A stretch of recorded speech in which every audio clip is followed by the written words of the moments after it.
छोड़ देना चाहिए।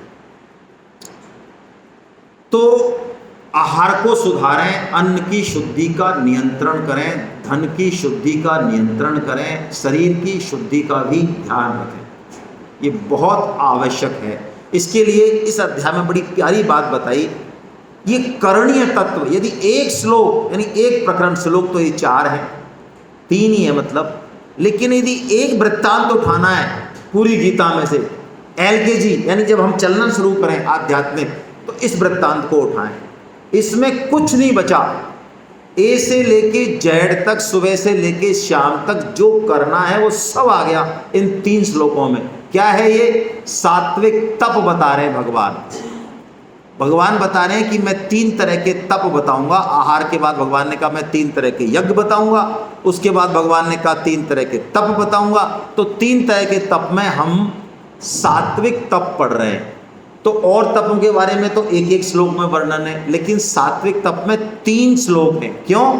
सात्विक तप में उन्होंने कहा शरीर का तप, वाणी का तप और मन का तप। 3 तप यदि हमने कर लिए, आप पक्की बात मानिए, जगत जीत लेंगे हम। इसमें से एक तपी, वाणी का तपी ऐसा है? अरे कई लोग ऐसी मीठी वाणी होती है उनकी, गुस्सा कभी आता नहीं उनको। मैं कहता हूँ अच्छे अच्छे दुश्मन उनके सामने डांस करते हैं तिरंगे की तरह। वो कह दें ना, मैं हालांकि उदाहरण नहीं देने चाहिए अपने खुद के, लेकिन हमारे एक ताऊजी थे और हमारे सामने एक लड़का था, इतना बदमाश था वो, किसी का कान काट जाए, किसी की चोटी काट जाए, काम तो वो किसी का कर ही नहीं सकता, लेकिन हमारे ताऊजी इतने मीठे थे, ऐसा उससे मीठी वाणी बोलते, उनके लिए वो पानी खींच के लाता, पैर दबाता, उनके अलावा वो किसी का इतना सा नहीं करे। क्यों? क्या क्वालिटी थी? वाणी। हाँ, वाणी। चलिए, क्या है शरीर का तप? देखिए शरीर के तप में कौन कौन सा ले रहे हैं, आइए। देवद्विज गुरु प्राज्ञ पूजनम शौच मार्जवम ब्रह्मचर्यमहिंसांच शारीरम तप उच्यते। शारीरिक तप का मतलब देवता, ब्राह्मण, गुरुजन और जो जीवन मुक्त महापुरुष हैं उनका यथा योग्य पूजन। देखिए, यदि हम अपने से बड़ों का पूजन भाव रखें, पूजन भाव भी नहीं रखें, सिर्फ चरण स्पर्श कर लें, आप पक्की बात मान लीजिए, यदि बहू सास का सिर्फ चरण स्पर्श कर ले, चलो दिन में तो लड़े, लेकिन सुबह एक बार चरण स्पर्श कर ले, पत्नी पति के कर ले, पुत्र पिता के कर ले, सिर्फ इतने सर्किट मात्र से आज नहीं तो कल संबंध सुधरने वाले ही हैं। पहली चीज। दूसरी चीज, यदि हम चरण स्पर्श करते हैं, बड़ों का सम्मान करते, तो 4 चीजें, शास्त्र वचन है ये, 4 चीजें आप चाहें चाहे ना चाहें आपके पास आने ही वाली हैं। चत्वारी तस्य वर्धन्ते आयुर्विद्या यशो बलम। ये अभिवादनम शीलस्य नित्यम वृद्धोपसेवने चत्वारी तस्य वर्धन्ते आयुर्विद्या यशो बलम। बताइए, इससे सस्ता जुगाड़ और क्या है?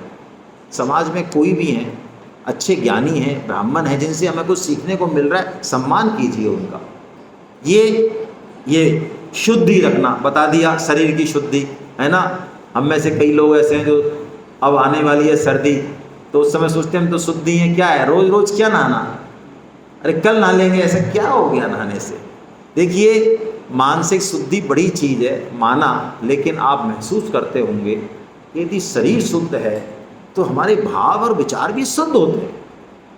आप अच्छे से ब्रह्म मुहूर्त में उठ के नहाते धोते हैं तो आपको लगता है कि हाँ कुछ एक अच्छे विचार आए। इसलिए इसको शारीरिक शुद्धि को कमतर मत मानिए, ये इंटरलिंक्ड है। इसलिए तो भगवान इस तप को ले रहे, नहीं तो कह देते तू मानसिक तप ही कर ले, शरीर की क्या जरूरत है तेरे को। भाव, जैसे हम गीता पढ़े कहते हैं ना, भगवान को भाव पसंद है। अरे भाव तो पसंद है, कुछ करना धरना भी तो है, तो वो शारीरिक तप है ना। सरलता और ब्रह्मचर्य का पालन। ब्रह्मचर्य मतलब वो जो हमारा मतलब है वो तो ठीक है, लेकिन 8 तरह के ब्रह्मचर्य का बताया है शास्त्रों में। संकल्प से एक्टिविटी तक है वो,